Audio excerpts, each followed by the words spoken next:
হইতে হয়, মা হইলে অনেক কম্প্রোমাইজ করতে হয়, মা হইলে বাচ্চাদেরকে অনেক শাসন করতে হয়, অনেক ভালোবাসতে হয়। Please like and follow. Hello Ibran, this is Fatema, welcome Fatema blogs. সকাল সকাল উঠে তারা দুইজন হলো কোনো কারণে একসাথে বসে গল্প করছিল, তা আমি হলো তাদেরকে ডাকলাম আমার কাছে। আসার পরে হলো দুইজন দুইজনের নামে কিছু টুকিটাকি কমপ্লেন করলো। তা আমি সায়ানকে জিজ্ঞেস করলাম যে সায়ান বুড়ো, আপনি কি এরকম কিছু করেছেন? সায়ান বুড়ো একদমই অস্বীকার গেল যে মাম্মা আমি এরকম কিছু করিই নাই। খুব সুইটলি অস্বীকার গেল।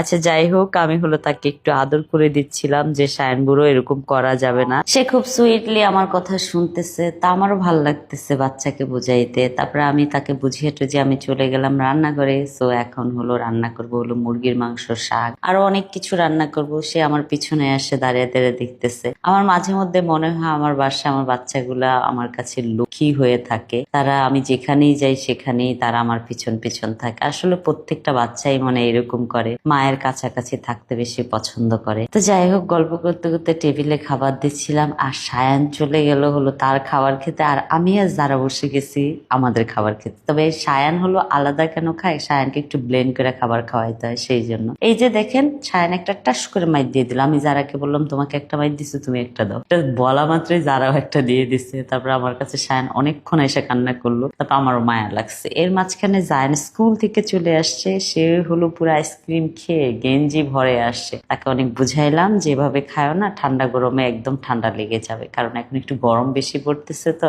সেই জন্য। আর এই যে দেখেন আমার কিউট সায়ান আমার জুতা পরে দিচ্ছে, কারণ আমার সাথে সে একটু বের হবে। আর তার শরীরটা ইদানিং একটু খারাপ যাচ্ছে, জ্বর আছে তার শরীরে। তারপর সে হলো বাহিরে যাওয়ার জন্য রেডি থাকে। তো তার সাথে গল্প করতে করতে বাহিরে যাইতে আমারও খুব ভালো লাগে। তারপরে এই যে আমরা চলে আসলাম একটু ফ্রুটস মার্কেটে, আমাদের একটু বাসায় ফ্রুটস দরকার, সেই জন্য।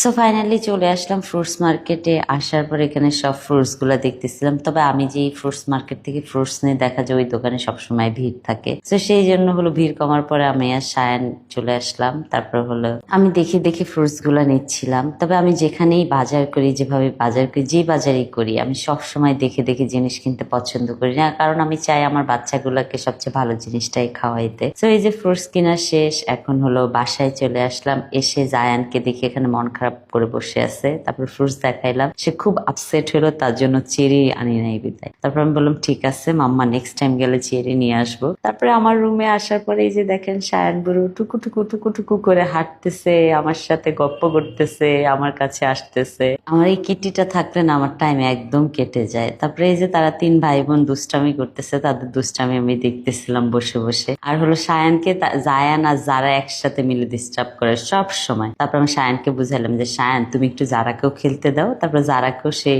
খেলনাটা দিয়েছে, যারাও খেললো কিছুক্ষণ। জায়ান তো খুব খুশি হয়ে গেছে সায়ান যারাকে খেলনা দিয়েছে, কারণ জায়ান তো একটু বড়, বোনকে একটু বেশি ভালোবাসে। এই যে তারা দুই ভাই বোন এত এত দুষ্টামি করতেছে, এর মাঝখানে সায়ানও ঢুকে গেল। তারপর তাদের সাথে আবার মিলমিশ হয়ে গেল। এই যে দেখেন, মা হলে একটা জিনিস কি জানেন, সবগুলা বাচ্চারে সমানভাবে আদর করতে হয়, সমানভাবে শাসন করতে হয়। না হলে হয় কি, সারাক্ষণ শুনতে হয় মাম্মা তুমি কি আমাকে ভালোবাসো না, তুমি কি আমাকে ভালোবাসো না, এরকম ডায়লগ দেয় বাচ্চারা। তখন কতটা কষ্ট লাগে বলেন। কিভাবে বোঝাবো যে তোমরা সবগুলাই আমার বাচ্চা, আমি সমানভাবে তোমাদেরকে ভালোবাসি, সমানভাবে তোমাদেরকে আদর করতে চাই, সমানভাবেই তোমরা দুষ্টামি করলে মাইর দিতে চাই। তো সবকিছু মিলে আজকের দিনটা খুবই ভালো গিয়েছে। Thank you so much for watching my video.